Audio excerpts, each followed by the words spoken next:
हिंदुस्तान की राजनीति में 2014 के बाद से भारतीय जनता पार्टी और नरेंद्र मोदी जी ने एक वॉशिंग मशीन का इजाद किया है।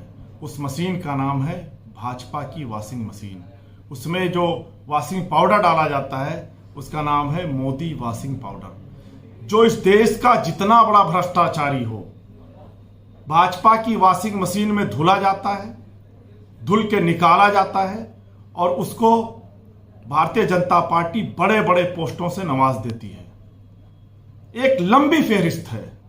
नारायण राणे शिवसेना में थे, उनके ऊपर जमीन घोटाले का आरोप था, सीबीआई और ईडी की जांच चल रही थी। भारतीय जनता पार्टी में शामिल हो जाते हैं, केंद्र सरकार में मंत्री बना दिए जाते हैं। शुभेंदु अधिकारी शारदा घोटाला, टीएमसी में थे, जांच चल रही थी सीबीआई ईडी की। भाजपा के वॉशिंग मशीन में धुले जाते हैं, लीडर ऑफ अपोजिशन बना दिए जाते हैं। हेमंत बिश्व शर्मा देश के गृह मंत्री और भारतीय जनता पार्टी के नेता जब नारे लगा रहे थे, जब हेमंत बिश्व शर्मा कांग्रेस में थे, वाटर स्कैम, चक्की पीसिंग, भाजपा की वॉशिंग मशीन में धुले गए और असम के मुख्यमंत्री बना दिए गए। हसन मुशर्रफ, ईडी की सीबीआई की जांच चल रही थी जब वो एनसीपी में थे, भाजपा की वॉशिंग मशीन में धुले गए और महाराष्ट्र के मंत्री बना दिए गए। प्रफुल्ल पटेल मनी लॉन्ड्रिंग में एनसीपी में थे, जांच चल रही थी, भाजपा की वॉशिंग मशीन में धुले जाते हैं, बड़े पद पर बैठा दिए जाते हैं। छगन भुजबल एनसीपी में थे, ईडी और सीबीआई की जांच चल रही थी, भाजपा की वॉशिंग मशीन में धुले जाते हैं, महाराष्ट्र के मंत्री बना दिए जाते हैं। अजीत पवार देश के प्रधानमंत्री नारे लगा लगा कर कह रहे थे 70,000 करोड़ का घोटालेबाज, 75,000 करोड़ का घोटालेबाज, जब वो एनसीपी में थे। भारतीय जनता पार्टी के वॉशिंग मशीन में धुले जाते हैं और महाराष्ट्र के उप मुख्यमंत्री बना दिए जाते हैं। एक लंबी फहरिस्त है।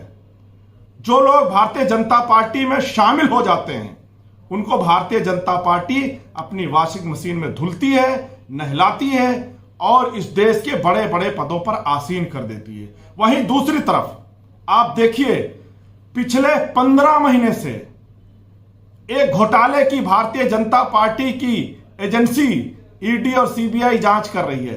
1000 से अधिक जगहों पर छापेमारी की गई, कई सारे लोगों को गिरफ्तार किया गया। दिल्ली के डिप्टी सीएम रहे मनीष सिसोदिया जी के घर पर छापेमारी की गई, उनके गांव पर छापेमारी की गई, उनके रिश्तेदारों के यहां छापेमारी की गई, उनको गिरफ्तार किया गया। आज तक नहीं बता पाए कि मनीष सिसोदिया जी के यहां से क्या मिला।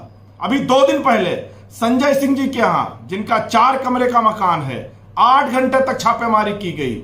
ईडी ने पूरे घर को खंगाल डाला। आज तक नहीं बता पाए कि आखिर उनके घर से क्या मिला। जिस केस में 25 पैसे बरामद न हुए हों, 25 पैसे का कोई सबूत ना हो, उस फर्जी केस में आम आदमी पार्टी के 2 नेताओं को जेल भेज रखा है। एक लंबी फहरिस्त है अपोजिशन के उन सारे लीडरों की जो भारतीय जनता पार्टी के साथ नहीं आए। उन सब के ऊपर लगातार छापेमारी की जा रही है। भारतीय जनता पार्टी की गंदी राजनीति, एजेंसियों का दुरुपयोग देश की जनता देख रही है और 2024 में देश की जनता मोदी जी को करारा जवाब देने जा रही है। मोदी जी जानते हैं कि 2024 के अंदर वो चुनाव हार रहे हैं, इसलिए लगातार बार बार, चाहे वो निष्पक्ष पत्रकार हों, चाहे वो अपोजिशन के लीडर हों और चाहे वो इस देश के वो लोग जो सच्चाई और ईमानदारी पर चल रहे हैं, उनके खिलाफ साजिशें कर रहे हैं, एजेंसियां भेज रहे हैं और उन्हें गिरफ्तार करके जेल में भेजने का काम कर रहे हैं। पर मोदी जी, ये देश संविधान से चलता है, ये देश लोकतंत्र से चलता है। आपकी तानाशाही, आपकी एजेंसियों का दुरुपयोग, आपकी गुंडागर्दी अब बहुत दिन तक चलने वाली नहीं है।